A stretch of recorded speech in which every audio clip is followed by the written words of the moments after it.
Gutsy and smart Yuan. Empress Kudutai of Emperor Xianzong Mengge. Kudutai was the second wife of Mengge. Kudutai was the second wife of Mengge. Kudutai came from a wealthy Mongol family and was the great-granddaughter of Dishwekan, Genghis Khan's oldest husband, formerly Tihong Jurashi. Genghis Khan grew up in Dishwekan's house as a child, and the two families have been on friendly terms for generations. The two families had been friendly for generations, and the name Tihong Jurashi was given to Genghis Khan because of his success in following him on his military campaigns. Dishwekan and his son, Prestjin, followed Genghis Khan to build up the country.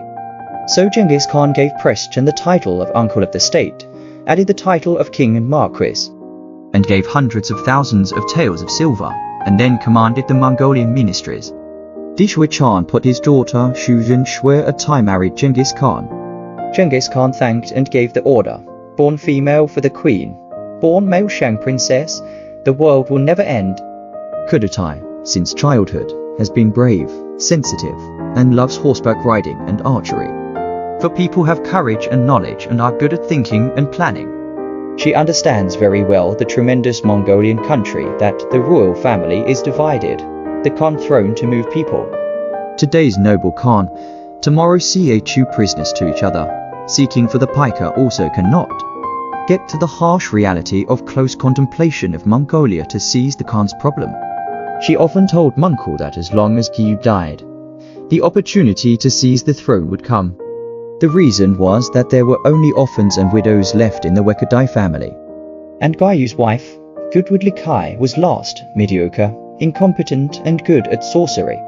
Her two sons, Kukar and Brain Kuku, were young and inconsistent, and they did not submit to each other. It made it impossible for them to unite as one, and we were able to take advantage of it. Kudutai was tender and attentive to her husband. Whenever Mengge came back from the outside, she would wait outside the tent fully dressed to greet him. When Mengge left, she always accompanied him, and the two of them were as good as guests, and their relationship was excellent. One day, when they were eating in the tent, suddenly, there were several eagle calls from outside the tent. Kudutai took down her bow and arrows and went out of the tent. Mengge also took down his bow and arrows and followed him out with great interest. At this time, we saw several giant eagles flying and hovering in the blue sky. Mengge said to his wife, half jokingly, "If you can hit the eagles, you will be able to win the throne. If not, I am afraid it will be tough." Kudutai heard, suddenly came to the spirit. She took a deep breath, suddenly opened the bow and arrow. An arrow shot, only to see the air two eagles straight down to the ground, can be said to be two eagles with one arrow. Mengge was overjoyed. It was an auspicious omen for Mengge to seize the throne of Khan. On the one hand, Mengge was active in preparing for his capture of the throne, and his popularity increased. On the other hand, Kudutai and Tuluwajani rewarded the three armies of the people and won the hearts of the people. In March of 1248, Voktay's eldest son, Gyu Khan, died on the battlefield. After Gyu's death, the court was left without a ruler. In the Kudutai tribal council system, Mengge, relying on his popularity among the people and solid military power, realized his wish for many years and finally took the throne from the family of Kudutai. In the summer of the 11th year of Chunyu's reign 1251, Mengge became the Khan. After succeeding to the throne, Mengge was confronted with the division of Great Mongolia and a long time without governance, in which all tribes and princes had military power, which was challenging to be centralized. This situation is tough for him to say. For this reason, he thinks day and night planning is difficult to calm. Empress Kudutai naturally want to share the Khan's worries. She is also thinking about this problem.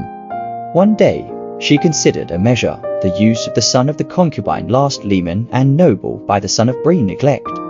Shekatay's grandson also, son of the attempt to overthrow the event of Mengge Khan, will be sent to the three kings of the Chinese land before the army from the campaign, which can be divided into several pieces of their territories, divided into other descendants. In this way, their power would be decentralized, and they would be able to reward those who were favorable to them, thus increasing the strength of the Khan's court. Meng adopted the Empress's advice and used the divide and rule method so that none could fight against the Khan's court. The Empress also told Mengge that there should be more restrictions on the kings. For example, the kings were allowed to ride only 3 horses in the post, and not more than 4 horses on the long journey. The kings were not allowed to recruit good people without authorization, etc.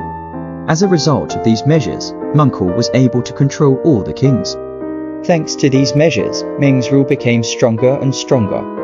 In the 4th year of Baoyu 1-56, Empress Kudutai fell ill, and on her deathbed, she still thought of Meng's unfinished business. She called her sister Yizhua to her bedside and asked her to succeed in her sister's wish and assist Meng in building up the country. After the death of the Empress, Yizhua followed her sister's wishes and became Meng's consort.